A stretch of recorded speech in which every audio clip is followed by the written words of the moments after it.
Hey guys, what's going on here? It's Mr. McGriff. Hey, I just wanted to stop by just briefly to give you a quick lesson. I know that you have received your packets, and inside of your packets, you're going to have some different texts, some different articles, and different stories that you're going to read. And so I know we talked about this over the course of the school year thus far, right? But I just wanted to give you just a quick review lesson on how to find the lesson of a story or the lesson learned. Okay. And this is in a fiction book or a fiction text or story. All right. And so today's text comes from readworks.org, and it is entitled Fixing My Sister's Bike. All right. So if you would just follow along with me on the screen, and then what I would do is I will have a little discussion with you guys at the very end, and we will discuss the lesson learned. All righty. Fixing My Sister's Bike by Kyria Abrahams. I love to fix things. I'm only 8 years old, but I can figure lots of stuff out by myself. I want to be a scientist when I grow up. Last week, the red shiny reflector came off my sister's bicycle seat. My sister Ariel said she wanted to take it to the bicycle repair shop to be fixed. No way! I stopped her. I know how to fix things, so I'll fix this too. Well, it had better work, Ariel said. She looked like she didn't believe me. I got some rope from the closet, and I tied the reflector right back onto the bike. It dangled a little bit, but it still worked just fine. It looks messy, Ariel said. When my dad came home, I showed him how I had fixed the bike. Do you think that's the best solution? He asked me. I looked over at the reflector. On second glance, it didn't look that secure after all.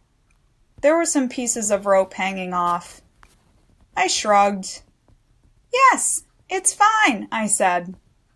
I thought it was the best solution. I had come up with it, after all, so it had to be the best. Okay, he said. Let's see how long it stays attached to the bike. My dad said he was proud of me for taking initiative. That means I see something that needs to be fixed and do it without being told. I think I have a new lesson for you, though, Dad said. I want to show you how to conduct an experiment. I had come up with a solution to a problem, and now the second step was to test it under different conditions. I asked my sister when she was planning to go for a bike ride. She said at 2:00 p.m. I grabbed a pen and a piece of paper and made 2 columns on the paper. One column said good, and one column said bad. At 2:00, I went outside to watch her ride. First, she rode down the sidewalk and the reflector stayed on. I made a check mark in the good column. Next, she went over a bump and the reflector stayed on. I made another check mark. Good again. Then she rode underneath a tree. Uh-oh! I knew what was coming next. One of the branches from the tree swept across the back of her bike. And the next thing I knew, the whole reflector was untied and on the ground. Ariel cried out, "My reflector!" I made another check mark, this time in the column that said bad. Back to the drawing board, I said. Grrr, said Ariel. Later that night, my dad and I sat down with my paper to look at the check marks. Under what conditions did the reflector stay on the bike? He asked me. I looked. Well, it stayed on when the bike was riding normally, but it fell off when it was hit by that tree branch. What you have on that sheet of paper is called scientific data, Dad said. What do you think you can learn from this? I don't think the rope worked very well, I said. I don't think so either, he said. But you did have to test it first to be sure. Well, I tested it, and now I know. What will hold the reflector on a little bit better? Let's use glue, I said. We went downstairs where the family keeps all our tools. Dad pulled the bike up onto the bench and took out the super glue. I'm not allowed to use strong glue by myself, so we did this part together. We let the glue dry overnight, and the next day I conducted my experiment all over again. "You're not going to break my reflector again, are you?" my sister asked. She looked a little mad and suspicious. "Well, I don't think so," I told her. "But that's what this experiment is for. Do you trust me?" "I guess so," Ariel said. "But mainly because Dad helped this time." She stuck her tongue out at me. I made her ride the bike exactly the same way she had the last time so that we could try to recreate the conditions. This is important in a scientific experiment. She rode down the sidewalk. The reflector stayed on. So far, so good.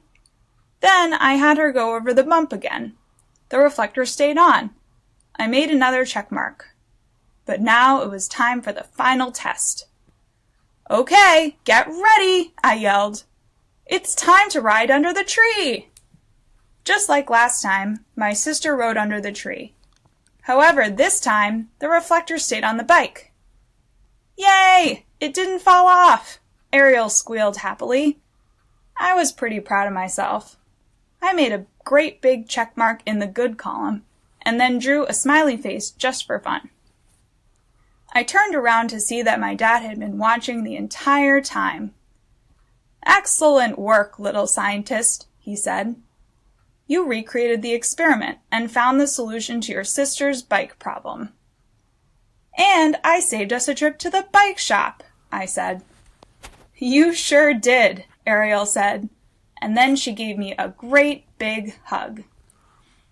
Alrighty, guys. All right, so let's go back here to the top, and let's go ahead and talk about this story. All right. So the first thing that I want to point out to you is that yes, we are talking about lesson learned, or what is the lesson that you can learn from this story, right? But the first thing that I wanted to point out to you is when we're talking or we're dealing with a lesson in a story, there always has to be a what? Good. There always has to be a problem, because if there's a problem, then there's always a solution. And so one thing that I wanted to point out to you, is I wanted to point out to you the title of the story. Fixing my sister's bike. So just based on the title, we can already tell that there is a what? Okay, good. There is a problem. All right. So we can go ahead and jump straight in. All right. So the first question that I want to ask you guys, that you can just kind of think to yourself, is what was the problem of this story? Okay. And so as I'm looking and as I'm thinking back about the story that we just listened to, all right, I know that in my head that the story, or the problem of the story, okay, was that his sister's red shiny reflector came off of her bicycle seat. All right, and that is located in the second paragraph. Last week, the red shiny reflector came off my sister's bicycle seat. All right, so that was the problem. Okay, and so the sister had a solution for that problem, and her solution was that she wanted to take it to the bicycle repair shop to be fixed. Okay, and little brother says, "No way." I stopped her. "I know how to fix things, so I'll fix this too." Okay, so he thinks that he has a solution, to this problem. And so as we move a little bit forward, we know that the way that he chooses to solve this problem is he goes to the closet and gets some rope, and he ties the reflector right back onto the bike, and it dangled a little bit, but it still worked just fine. All right, so the solution that he had was to get some rope, and to fix it on his own. Now, did it look the best? Not necessarily, right? But as far as he knows, it did the job. All right. And so as we continue riding, or as we continue reading a little bit further, as the sister is riding her bike, right? It says that, everything seemed to be going pretty good. First, she rode down the sidewalk. and the reflector stayed on. I made a check mark in the good column. Next, she went over the bump. All right, and the reflector stayed on again. And I made another check mark. Good again. So far, so good, it seems.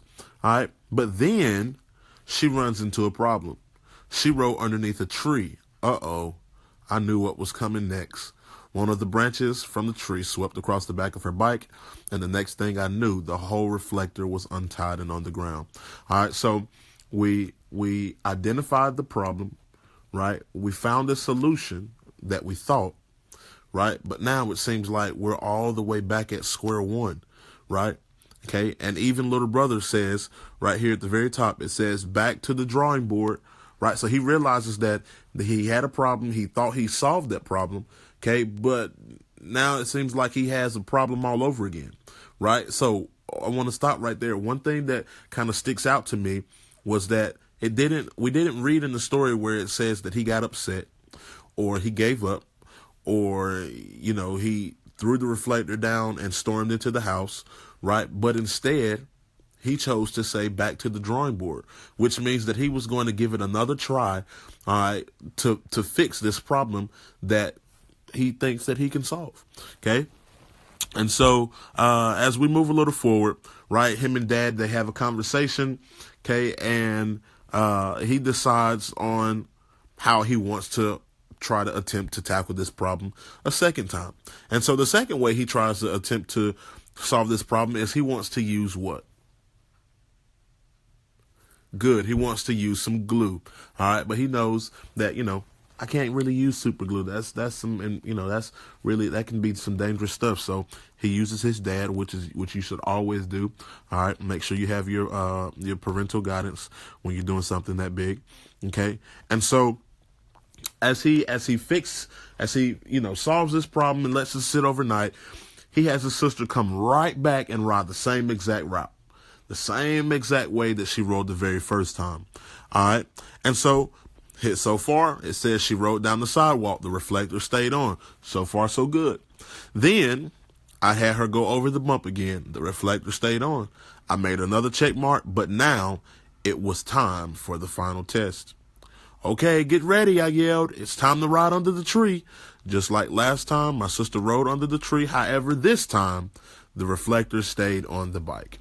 Okay, and so right there we see that little brother has found the proper solution to this problem. All right, and so now I want to talk to you really quickly about what is the lesson that you can learn from this story, or what is the lesson that the little brother even learned from this story. Okay, so I'm gonna give you a few seconds to kind of think about that.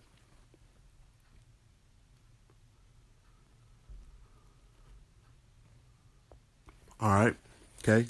So when we go back to the beginning, all right, there was a problem. He found a solution, so he thought, okay. Then he realized that his solution didn't work. So then there was a problem again. And then he found another solution that actually worked this time. All right. So I kind of wanted you to see that and to show you, like I said earlier, he never gave up. He never, said, oh, well, I thought I can fix it and I'm a failure. He didn't storm into the house. He didn't quit. He never. All right. But instead, when he ran into a problem and it didn't work, he tried it and he tried it again. All right. He never gave up. He was persistent. All right. As you guys' favorite word, he persevered. Right. He persevered through that. All right. So remember, anytime you come face to face with the problem, all right, you may not succeed the very first time. All right. But that does not mean give up. That means to continue to try and try again. All right. Because eventually you will be successful. All right. I hope this lesson was beneficial for you guys. I hope that this was able to maybe help you. And like I said, you should have already gone through some lessons like this earlier during the year, but hope this was a review lesson that could help you in your packet. All right. If you have any questions, you can always feel free to contact myself, Miss Linton, Miss Herskevik, or Miss Luckman. All right. And I hope you guys are staying safe. Have a good one.